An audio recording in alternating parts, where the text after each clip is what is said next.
क्या मृत्यु के बाद पति पत्नी का रिश्ता खत्म हो जाता है? जानिए गरुड़ पुराण का रहस्य। जय महाकाल दोस्तों, क्या आपने कभी सोचा है कि दुनिया में हजारों लोग हैं, पर आपकी शादी इसी इंसान से क्यों हुई, किसी दूसरे से क्यों नहीं? क्या मृत्यु के बाद पति पत्नी का रिश्ता खत्म हो जाता है, या फिर इसके पीछे छिपा है गहरा रहस्य? 7 फेरे, 7 वचन और 7 जन्मों का साथ। हम अक्सर अग्नि को साक्षी मानकर ये वादे करते हैं, लेकिन क्या आपने कभी सोचा है कि जब वो अग्नि शरीर को राख बना देती है, तब उन वादों का क्या होता है? क्या मृत्यु के उस पार भी कोई आपका इंतजार कर रहा है, या वहां आप पूरी तरह अकेले हैं? आज गरुड़ पुराण के उस सच से पर्दा उठेगा जिसे सुनकर आपकी रूह कांप जाएगी। मित्रों, जब हम किसी से प्रेम करते हैं, जब हम किसी के साथ 7 फेरे लेते हैं, तो हम अग्नि को साक्षी मानकर एक वादा करते हैं। हम कहते हैं कि हम 7 जन्मों तक एक दूसरे का साथ निभाएंगे। एक पति या एक पत्नी अपने जीवन साथी के बिना एक दिन भी गुजारने की कल्पना नहीं कर सकते। हम हमेशा यही सोचते हैं कि जो इंसान आज मेरे सुख दुख का साथी है, वह मरने के बाद भी मेरा ही रहेगा। हम अक्सर यह कहते हैं कि हम साथ जिएंगे और साथ ही मरेंगे, लेकिन क्या आपने कभी शमशान घाट में जलती हुई चिता को बहुत ध्यान से देखा है? जब उस लकड़ी के ढेर पर किसी का शरीर जलकर राख में बदल रहा होता है, तो क्या वह केवल वह शरीर जलता है? नहीं, उस आग में वह सारे वादे भी जल जाते हैं जो कभी अग्नि के फेरे लेते हुए किए गए थे। उस राग के साथ साथ जन्मों का वह भ्रम भी हवा में उड़ जाता है, जिसे हम जीवन भर सच मानकर सीने से लगाए बैठे थे। आज हम आपको गरुड़ पुराण के उस सबसे कड़वे और गहरे सच का सामना करेंगे, जिसे कोई भी आम इंसान सुनना नहीं चाहता। जरा सोचिए, जब शरीर ही नहीं बचेगा, तो यह 7 जन्मों का साथ कहाँ जाएगा? आज हम इन सारे सवालों के जवाब देंगे इस वीडियो में, तो अंत तक जरूर देखिए, क्योंकि अंत में आपको वो भयानक सच पता चलेगा जो आपके होश उड़ा देगा। नमस्कार मित्रों, मैं रूबी आपका स्वागत करती हूँ आपके अपने चैनल कथाओं का सागर में। जय श्री हरि, राधे राधे दोस्तों। आज हम बात करेंगे उस रहस्य की जो हर प्रेमी जोड़े के मन में होता है, कि क्या मौत के बाद पति पत्नी का रिश्ता खत्म हो जाता है? चलिए जानते हैं ऋणानुबंध और कर्मों के उस गणित जो शमशान की राख के साथ ही बदल जाता है। विवाह के पवित्र बंधन में बंधते समय अग्नि को साक्षी मानकर हम जो वादे करते हैं, साथ जिएंगे साथ मरेंगे, वे देखने में बहुत सुंदर और अटूट लगते हैं। हमारा मन उस समय शरीर और भावनाओं की दुनिया में उलझा होता है, लेकिन मृत्यु एक ऐसा अकथन सत्य है जो हमें उस दुनिया में खींचकर सीधे ब्रह्मांड के उस कठोर नियम के सामने खड़ा कर देती है, जिसे हम चाहकर भी नज़रअंदाज नहीं कर सकते। जब शरीर शमशान की चिता पर रखा जाता है, तो वास्तव में क्या जल रहा होता है? क्या वह केवल मांस और हड्डियों का ढांचा है? नहीं, गरुड़ पुराण के अनुसार उस आग में वह अहंकार भी स्वाहा हो रहा होता है, जिसे हम अपनी पहचान मान बैठते हैं। हम जीवित रहते हुए खुद को अमुक की पत्नी या अमुक का पति कहते हैं। यह पहचान केवल शरीर के माध्यम से संभव है। जैसे ही प्राण वायु शरीर से विदा होती है, यह सामाजिक लेवल पूरी तरह से अर्थहीन हो जाते हैं। आत्मा उस समय यह भूल जाती है कि उसके पास कौन सा नाम था, कौन सा रिश्ता था, या उसने जीवन में क्या पदवी प्राप्त की। वह अग्नि उस मिट्टी के पुतले के साथ साथ उन तमाम रिश्तों को भी जलाकर राख कर देती है जो केवल शरीर की धड़कन पर आधारित। जो इंसान आज आपके बिना एक पल नहीं रह सकता, क्या मरने के बाद वह किसी अनजान दुनिया में आपका इंतजार करेगा? यह सच आपको अंदर तक हिला देगा, क्योंकि ब्रह्मांड का नियम हमारी भावनाओं से नहीं चलता। जरा सोचिए उस पल के बारे में जब किसी की आखिरी सांस टूटती है, शरीर बिस्तर पर निढाल पड़ा है। पत्नी अपने पति के सीने से लगकर रो रही है। यह एक पति अपनी पत्नी के बेजान हाथों को पकड़कर विलाप कर रहा है। उस वक्त वह आत्मा जो अभी अभी शरीर से बाहर निकली है, वह कहीं दूर आसमान में नहीं जाती, वह उसी कमरे की छत के पास मौजूद होती है। शुरुआत के कुछ पलों में तो उस आत्मा को समझ ही नहीं आता कि उसके साथ क्या हुआ। उसे अपना शरीर वैसा ही महसूस होता है जैसा जिंदा रहते हुए था। वह देखती है कि उसका जीवन साथी उसके लिए तड़प रहा है। उस आत्मा के अंदर मोह का एक ऐसा बवंडर उठता है जिसे शब्दों में नहीं बताया जा सकता। वह आत्मा भागकर अपने जीवन साथी के पास जाती है। वह उसके आंसू पोंछना चाहती है, वह उसे गले लगाना चाहती है। वह चीख चीख कर कहती है कि रो मत, मैं यहीं हूँ, मैं मरा नहीं हूँ। लेकिन उसकी वह चीख कोई नहीं सुन पाता। उसके हाथ अपने ही जीवन साथी के शरीर के आर पार निकल जाते हैं।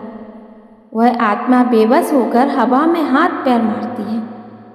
उसे पहली बार यह एहसास होता है कि जिस शरीर को वह अपना समझती थी, जिस इंसान को वह अपनी जान कहती थी, वह उन दोनों के बीच एक ऐसी दीवार खड़ी हो गई है जिसे दुनिया की कोई ताकत नहीं तोड़ सकती। गरुड़ पुराण यह स्पष्ट करता है कि संसार के तमाम रिश्ते, माता पिता, भाई बहन, पति पत्नी, ये सब क्षेत्रीय और काल सापेक्ष है।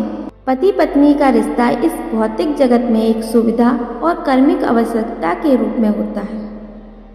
हम एक दूसरे के पूरक बनते हैं, जिम्मेदारियां बांटते हैं और एक दूसरे के सुख दुख का हिस्सा बनते हैं। लेकिन यह पूरा रिश्ता देह पर निर्भर है। यदि देह ही नहीं रही तो वह आधार ही समाप्त हो गया जिस पर वह रिश्ता खड़ा था। मृत्यु के बाद आत्मा को यह एहसास होता है कि जिसे वह बरसों तक अपनी जान समझ रही थी, वह असल में मात्र एक साथी मुसाफिर था जिसका सफर उसके साथ केवल एक निश्चित पड़ाव तक ही था। गरुड़ पुराण के अनुसार मृत्यु के बाद शुरुआती समय किसी डरावने सपने जैसा होता है।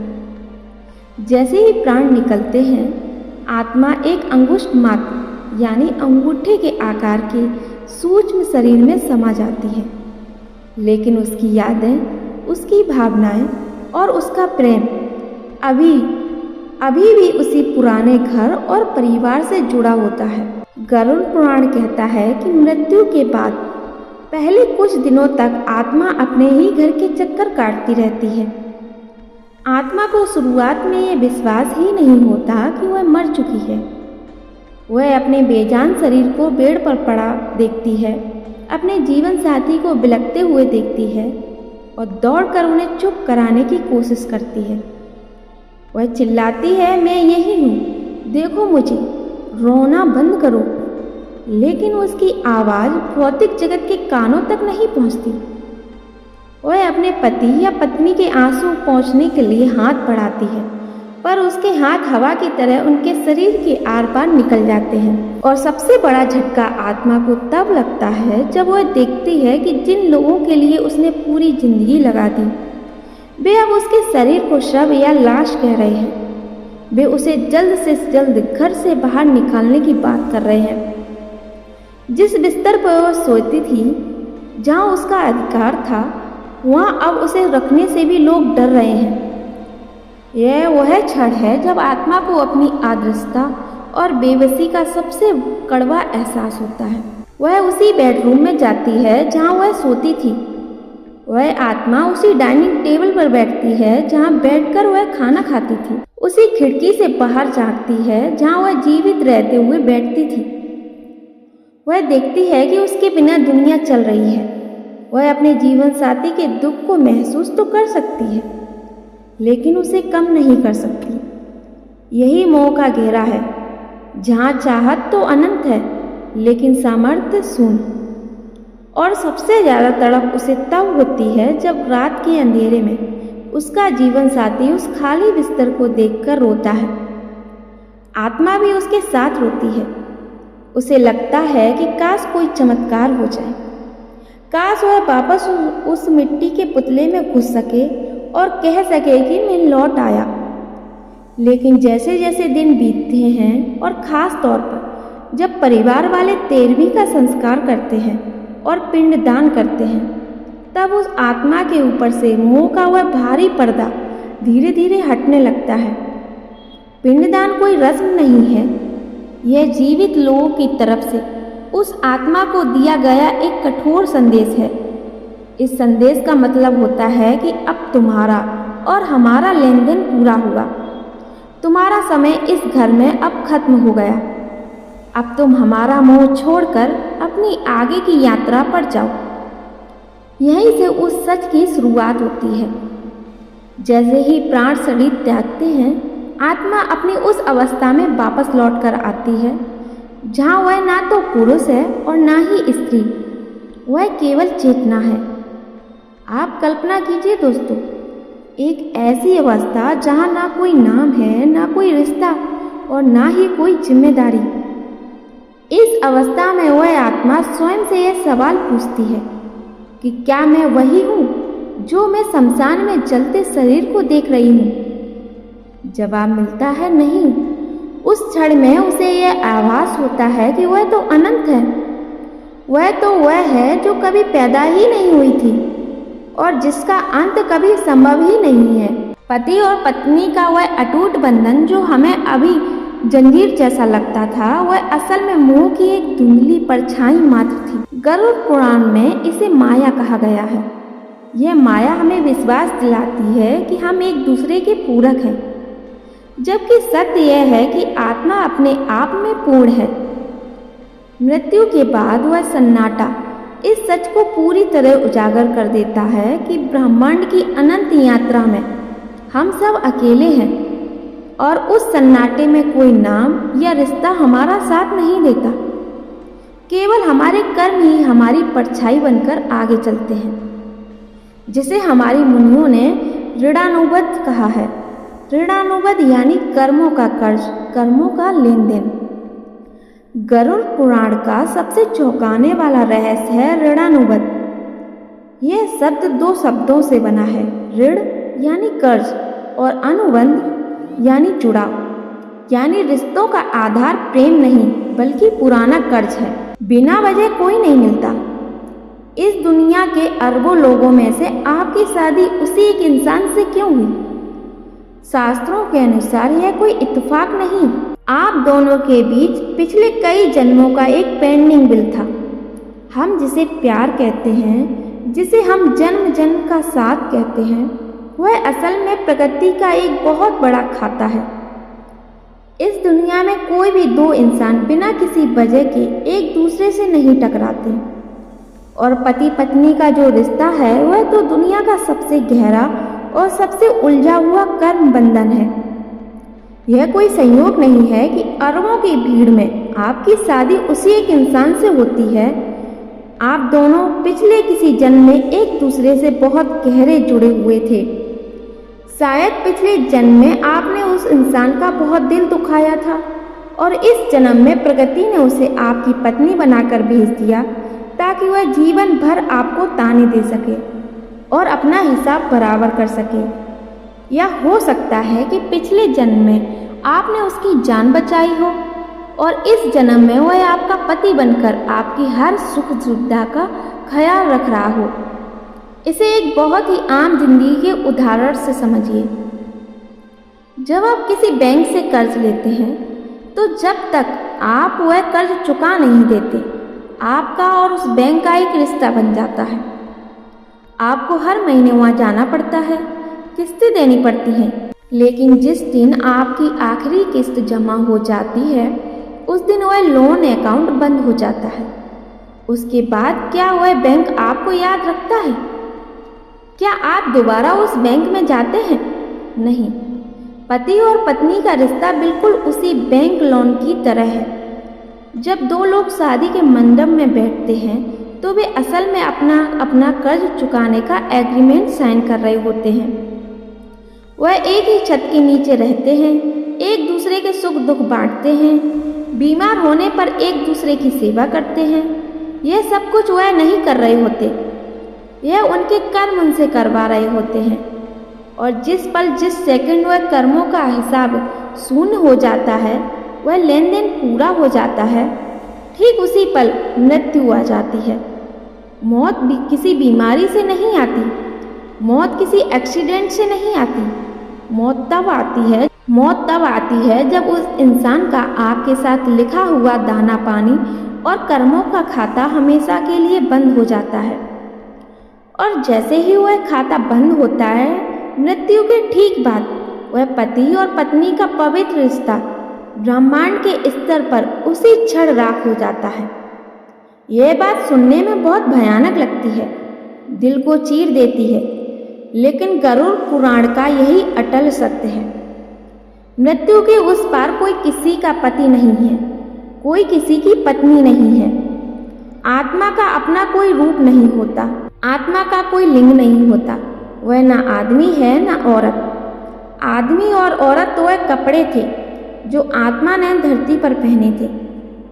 जब शरीर ही शमशान में जल गया तो वह पति होने का या पत्नी होने का ठप्पा भी उसी आग में जलकर खाक हो गया। जो बचता है वह एक आजाद चेतना है जो बिल्कुल अकेली है। अब आपके मन में एक बड़ा सवाल तूफान मचा रहा होगा कि अगर मौत के बाद रिश्ता खत्म ही हो जाता है तो फिर 7 जन्मों के साथ का क्या मतलब है? क्या हमारे बुजुर्गों ने हमें धोखा दिया है? नहीं, धोखा नहीं दिया। हमने बस उनकी बात को गलत समझ लिया। हमने फिल्मों को देखकर यह मान लिया कि 7 जन्मों का मतलब है कि जो आज मेरा पति है वह अगले जन्म में भी घोड़ी चढ़कर मेरे ही घर बारात लाएगा। ऐसा नहीं होता। कर्मों का विज्ञान बहुत ही रहस्यमय है। अगर इस जन्म में पति और पत्नी के बीच बहुत ज़्यादा मोह रह गया है या उनका आपस में बहुत बड़ा हिसाब बाकी रह गया है जो मौत की वजह से अचानक अधूरा छूट गया, तो वे अगले जन्म में फिर से एक दूसरे के संपर्क में आएंगे, लेकिन उनके रिश्ते बदल चुके होंगे। प्रगति ऊर्जा को नष्ट नहीं करती, वह सिर्फ रूप बदलती है। हो सकता है कि जो इस जन्म में आपका पति था और जिसने आप पर बहुत हुक्म चलाया था, वह अगले जन्म में आपके ही घर में आपका नौकर बनकर पैदा हो जाए ताकि वह अपनी मनमानी का कर्ज चुका सके। हो सकता है कि जो इस जन्म में आपकी पत्नी थी वह अगले जन्म में आपकी बेटी बनकर आए, और अगर आप दोनों के बीच बहुत ज़्यादा नफरत और कलेश था तो हो सकता है कि अगले जन्म में आप एक दूसरे के सबसे बड़े दुश्मन बनकर पैदा हो ताकि नफरत का वह उबलता हुआ घड़ा खाली हो सके। इसीलिए ये जो हम सोचते हैं कि हम मरेंगे और स्वर्ग के दरवाजे पर हमारा जीवन साथी हमारा इंतजार कर रहा होगा, ये केवल इंसानी मन का एक दिलासा है। वहाँ कोई किसी का इंतजार नहीं करता। हर आत्मा को अपना बोझ खुद उठाना पड़ता है और अपने रास्ते खुद तय करने पड़ते हैं। गरुड़ पुराण में बहुत ही साफ शब्दों में बताया गया है कि यमलोक में यमराज ये नहीं पूछते कि तुम किसकी पत्नी हो या तुम किसके पति हो। वहाँ जो तराजू रखा है उसमें केवल आपके अपने कर्म तौले जाते हैं। अगर पति ने जीवन भर पुण्य किए हैं और पत्नी ने केवल दूसरों की चुगली की है और पाप किए हैं, तो पति की आत्मा को किसी उच्च लोक या स्वर्ग में भेज दिया जाएगा, जबकि पत्नी की आत्मा को नरक या किसी निचली योनि में धकेल दिया जाएगा। दोनों के रास्ते हमेशा हमेशा के लिए अलग हो जाएंगे। वहाँ कोई ऐसा कानून नहीं है जो ये कह सके कि धरती पर पति और पत्नी थे तो इन्हें एक ही जगह दी जाए। वहाँ आप बिल्कुल अकेले हैं।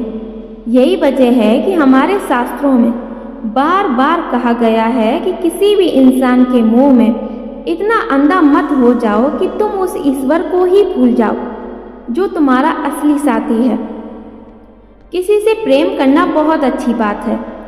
दाम्पत्य जीवन को अच्छे से निभाना आपका धर्म है, लेकिन किसी इंसान के बिना अपनी जिंदगी को खत्म मान लेना सबसे बड़ी मूर्खता है। अक्सर हम समाज में देखते हैं कि जब किसी जीवन साथी की मौत हो जाती है तो पीछे रहने वाला इंसान अपनी जिंदगी को नरक बना लेता है। वह सालों तक उस मरने वाले के कपड़े सीने से लगाकर रोता है। वह उसकी तस्वीरों से बातें करता है। वह खाना पीना छोड़ देता है और बस यही कहता रहता है कि तुम मुझे छोड़कर क्यों चले गए। भगवान मुझे भी उठा ले, मैं तुम्हारे पास आना चाहता हूँ। हम लोग ऐसे इंसान को देखकर बहुत भावुक हो जाते हैं। हम कहते हैं कि देखो इसे, कहते हैं सच्चा प्यार। इसके जैसा प्यार तो आज के ज़माने में कोई कर ही नहीं सकता। लेकिन अगर आप गरुड़ पुराण और आध्यात्म की नज़र से देखें तो यह कोई प्यार नहीं है। यह उस जाने वाली आत्मा के साथ किया गया सबसे भयानक अपराध है। जी हाँ, अपराध। जब आप मृत व्यक्ति के लिए लगातार रोते हैं, जब आप अपनी भावनाओं का भारीपन उसके ऊपर डालते हैं, तो वह आत्मा जो अपनी आगे की यात्रा पर निकलने की कोशिश कर रही है, वह आपके मोह के कारण पीछे खींचने लगती है।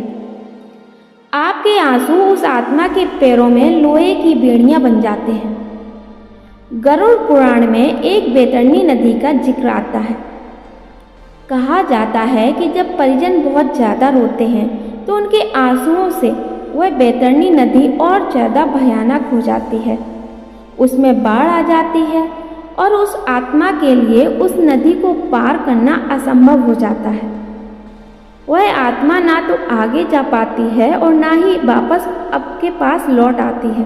वह बीच के एक अंधेरे आयाम में फंस जाती है। शास्त्रों में इस फंसे हुए आयाम को प्रेत योनि कहा जाता है। जब कोई आत्मा अपनों के मोह या अपनों के रोने धोने के कारण धरती के वायुमंडल में ही कैद रह जाती है तो वह अकल्पनीय कष्ट भोगती है। उसे भूख लगती है पर उसके पास खाने के लिए शरीर नहीं होता। उसे प्यास लगती है पर वह पानी नहीं पी सकती। वह बस अपने ही घर की दीवारों को देखती रहती है और तड़पती रहती है।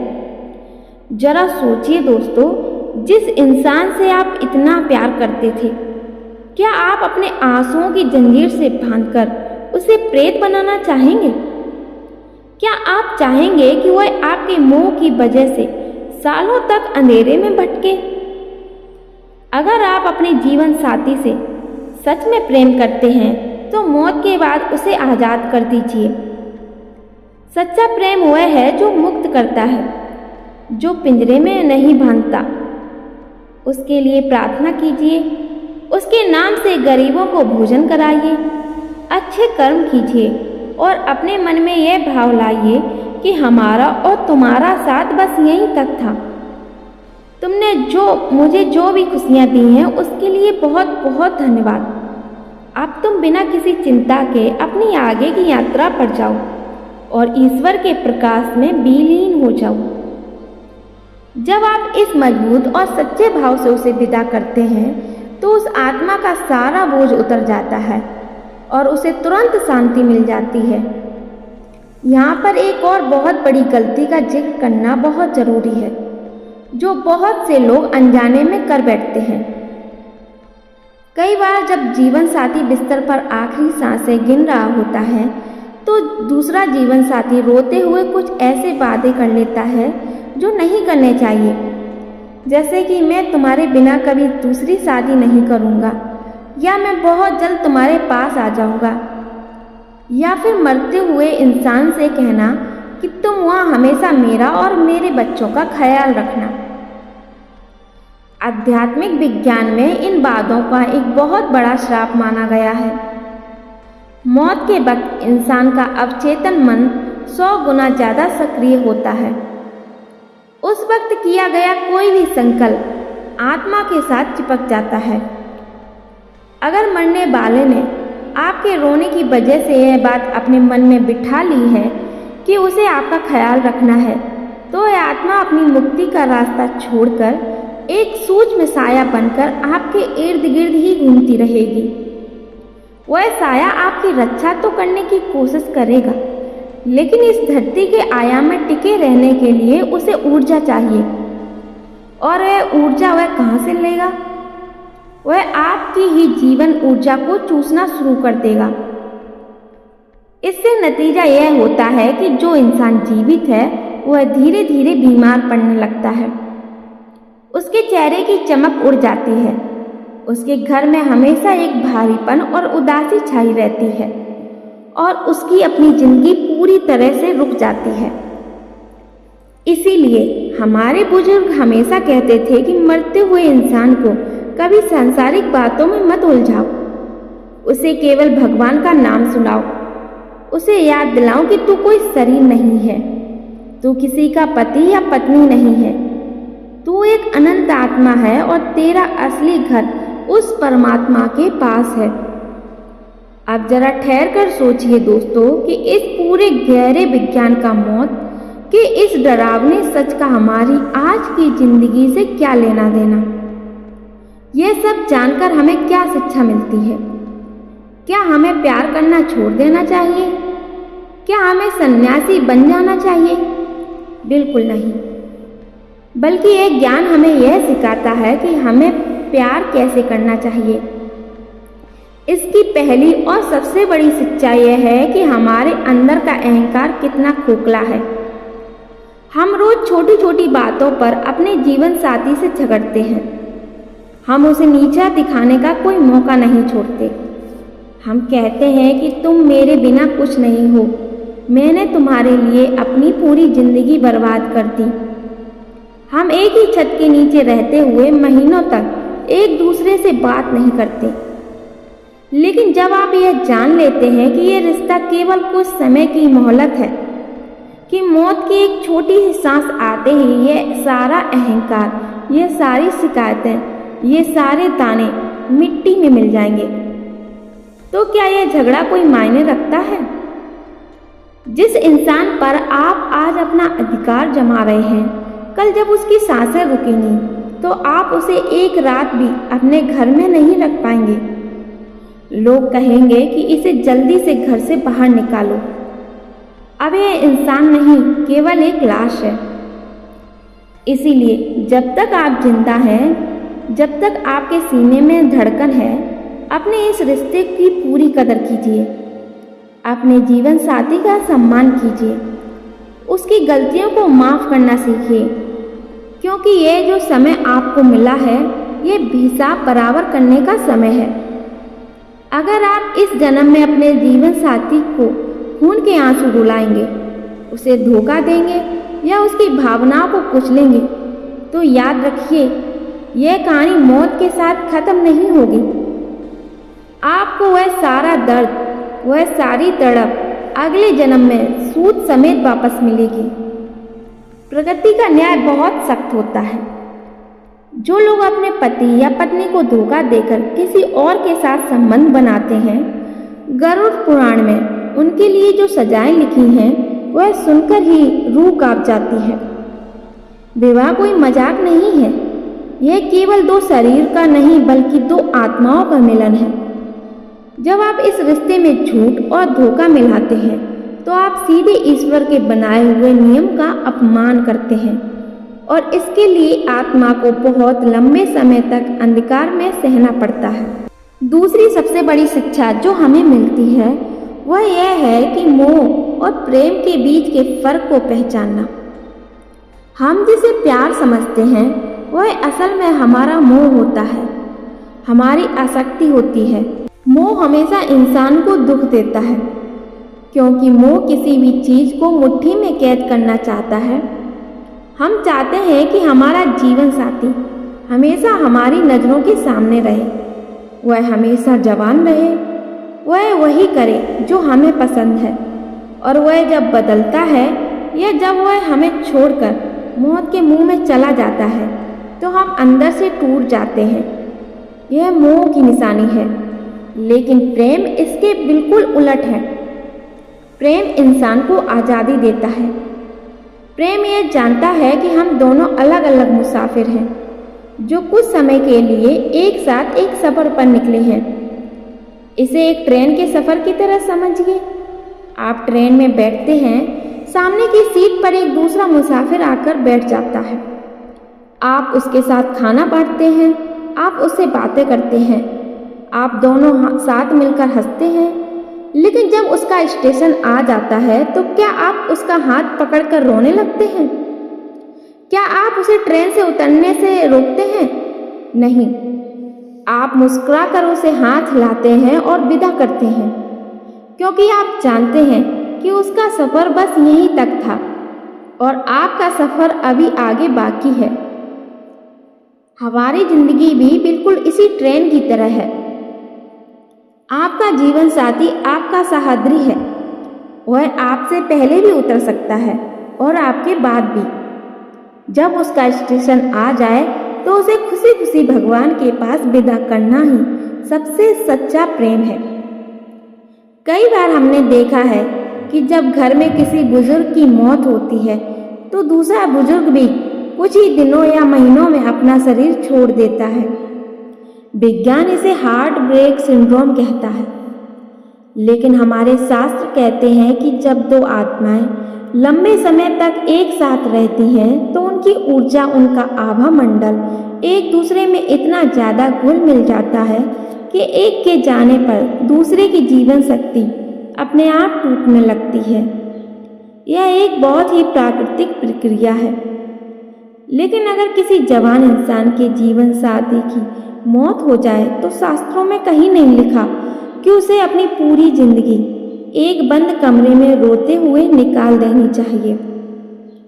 जो लोग पीछे रहकर अपनी जिंदगी को अच्छे से जीते हैं, वे समाज की भलाई के लिए काम करते हैं, अपने बच्चों को अच्छा इंसान बनाते हैं, तो उनके द्वारा किए गए इन सारे अच्छे कर्मों का एक बड़ा हिस्सा उस मृत जीवन साथी की आत्मा को भी मिलता है। जी हाँ, क्योंकि आप दोनों की ऊर्जा एक समय पर जुड़ी हुई थी। आपका अच्छे से मुस्कुराकर जीना उस जाने वाले इंसान की आत्मा को ताकत देता है और आपका दिन रात छाती पीटकर रोना उसे नरक जैसी तकलीफ देता है। आप उस सबसे अंतिम और सबसे बड़े रहस्य की बात करते हैं जो हमें यह समझाता है कि इस ब्रह्मांड में हमारा असली रिश्ता किसके साथ है। दुनिया के जितने भी रिश्ते हैं, चाहे वह माँ बाप हो, भाई बहन हो, पति पत्नी हो या बहुत प्यारे दोस्त हो, यह सब इस शरीर के रिश्ते हैं। ये मिट्टी के पुतले के रिश्ते हैं। जब यह पुतला नहीं रहेगा तो यह रिश्ते भी धुएं की तरह उड़ जाएंगे। आत्मा जब नया शरीर धारण करेगी तो उसे नए माता पिता मिलेंगे, नया जीवन साथी मिलेगा, नए दोस्त मिलेंगे। वो पिछले जन्म के हर चेहरे को भूल जाएगी। तो फिर वह कौन सा रिश्ता है जो कभी नहीं टूटता? वह कौन सा साथी है जो चिता की आग में नहीं जलता, जो मौत के बाद भी हमारा हाथ नहीं छोड़ता? वह साथी कोई इंसान नहीं, वह साथी केवल और केवल परमात्मा है। हमारी आत्मा असल में उस परम पिता परमात्मा का ही एक छोटा सा अंश है। हमारा सबसे सच्चा, सबसे गहरा और सबसे पक्का रिश्ता केवल उस ईश्वर के साथ है। वही हमारा असली जीवन साथी है, वही हमारा असली रक्षक है। कबीरदास जी ने बहुत खूब कहा था कि आत्मा एक दुल्हन है और परमात्मा उसका दूल्हा है। जब तक यह आत्मा उस परमात्मा के घर वापस नहीं लौट जाती, तब तक यह अलग अलग शरीरों में जन्म लेकर इसी तरह रोती और भटकती रहेगी। हम इंसानों की सबसे बड़ी त्रासदी यही है कि जो रिश्ते नाशवान हैं, जो आज हैं और कल राख हो जाएंगे, हम उनमें अपनी पूरी जान निकाल कर रख देते हैं। हम उन इंसानों से ऐसी ऐसी उम्मीदें लगा बैठते हैं जो केवल एक भगवान ही पूरी कर सकता है। और फिर जब वह इंसान हमारी सारी उम्मीदें तोड़ता है या हमें अकेला छोड़कर चला जाता है, तो हम कहते हैं कि भगवान ने हमारे साथ बहुत बुरा किया। जबकि भगवान हमें हर एक मौत के साथ, हर एक बिछड़ते हुए इंसान के साथ यह संदेश दे रहा होता है कि हे मूर्ख इंसान, तू कहाँ उलझा हुआ है? यह संसार केवल एक सराय है। यह कोई तेरा हमेशा का घर नहीं है। यह जो लोग तेरे आस पास खड़े हैं, ये केवल तेरे कर्मों के कर्जदार हैं। ये तेरे असली साथी नहीं है। तेरा असली घर तो मेरे पास है। तू मुझसे प्रेम कर, मैं तुझे कभी छोड़कर नहीं जाऊंगा। इसीलिए आज के बाद अपनी जिंदगी को एक नए नजरिए से देखना शुरू कीजिए। अपने जीवन साथी से बेइंतहा प्यार कीजिए। उसकी हर एक जिम्मेदारी को पूरी ईमानदारी से निभाइए। अगर वह बीमार है तो रात रात भर जागकर उसके सिरहाने बैठिए। अगर वह परेशान है तो उसका हाथ पकड़कर उसे हिम्मत दीजिए। अपने घर में एक स्वर्ग जैसा माहौल बनाइए, लेकिन अपने मन के किसी एक कोने में, अपने दिल की सबसे गहरी जगह में यह ज्ञान हमेशा जिंदा रखिए कि यह इंसान मेरी जागीर नहीं है। यह ईश्वर की एक अमानत है जो कुछ समय के लिए मेरे हाथों में सौंपी गई है। जिस दिन वह ईश्वर अपनी अमानत वापस मांगेगा, मैं बिना किसी शिकायत के, बिना किसी ड्रामे के इसे हंसते हुए लौटा दूंगी। जब आप इस मजबूत भाव के साथ अपने दाम्पत्य जीवन को देखेंगे तो आपके रिश्ते में एक ऐसी अनोखी शांति आ जाएगी जिसकी आपने कभी कल्पना भी नहीं की होगी। फिर आपको अपने जीवन साथी को खोने का वह अंधा और पागल करने वाला डर नहीं सताएगा। आप उस पर शक नहीं करेंगे। आप हर रोज के छोटे छोटे झगड़ों को भूल जाएंगे। आप बस उस आज के पल का, उस वर्तमान का आनंद लेंगे जो आप दोनों के पास है। मौत कोई भयानक राक्षस नहीं है जो आपके अपनों को आपसे छीन लेती है। मौत तो प्रकृति का एक बहुत ही सुंदर नियम है जो पुराने कपड़ों को उतार कर नए कपड़े पहनने का मौका देती है।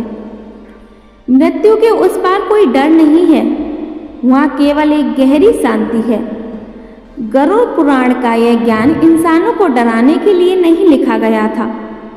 यह ज्ञान इसलिए दिया गया था कि ताकि हम इंसान उस जिंदगी के बुलबुले को समझ सकें और अपने झूठे अहंकार से बाहर आ सकें। जो इंसान दिल से यह मान लेता है कि कल वो और उसका जीवन साथी शमशान में एक मुट्ठी राख में बदल जाएंगे, क्या वह आज रात अपने जीवन साथी से मुंह फुलाकर या लड़कर सो सकता है? कभी नहीं। वो उसे माफ कर देगा। वह सारे गिले शिकवे भूल जाएगा। वह उसे गले लगा लेगा क्योंकि उसे पता है कि समय बहुत तेजी से मुट्ठी से फिसल रहा है।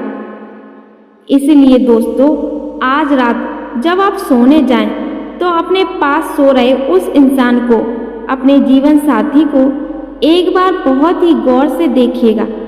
उसके चेहरे की लकीरों को देखिएगा। उसके सीने में चल रही धड़कन को महसूस कीजिएगा। वह धड़कन किसी भी दिन, किसी भी पल अचानक रुक सकती है।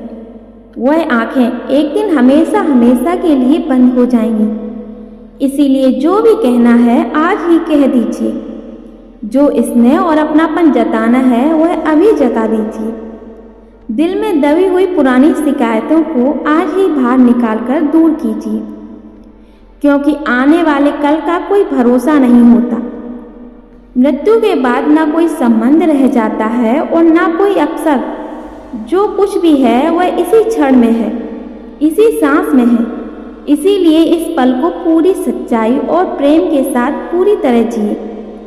तो मित्रों, अब तक की इस यात्रा में हमने यह समझा कि यह संसार केवल एक सराय है जहाँ हम सब मुसाफिर बनकर आए हैं। पति पत्नी, माता पिता या मित्र, वे भूमिकाएं जो हमें अपने कर्मों के हिसाब को पूरा करने के लिए धारण की हैं। मृत्यु कोई अंत नहीं बल्कि एक शिफ्ट है जहाँ आत्मा अपने पुराने कपड़े उतार कर नई यात्रा के लिए तैयार होती है। अक्सर हम अपने जीवन साथी के मोह में इतने अंधे हो जाते हैं कि उस परमेश्वर को भूल जाते हैं जो जन्मों जन्मों से हमारा एकमात्र सच्चा साथी है। याद रखिए, जिस दिन शमशान की आग ठंडी होगी उस दिन ना कोई रिश्ता बचेगा और ना ही कोई अहंकार। जो शेष रह जाएगा वह होगा केवल आपके द्वारा किए गए आपके कर्मों का लेखा जोखा। इसीलिए मोह के इस जाल से बाहर निकलिए, प्रेम कीजिए, सेवा कीजिए और अपने दाम्पत्य धर्म को पूरी ईमानदारी से निभाइए। लेकिन अपने मन में यह स्पष्टता रखिए कि अंत में हर आत्मा को अपनी राह अकेले ही तय करनी है। मृत्यु के बाद ना कोई किसी का स्वामी है, ना कोई किसी का सेवक। वहाँ केवल सत्य है और वह सत्य है परमात्मा। मित्रों, गरुड़ पुराण का यह ज्ञान आपको डराने के लिए नहीं, बल्कि आपको मोह की जंजीरों से मुक्त करने के लिए है।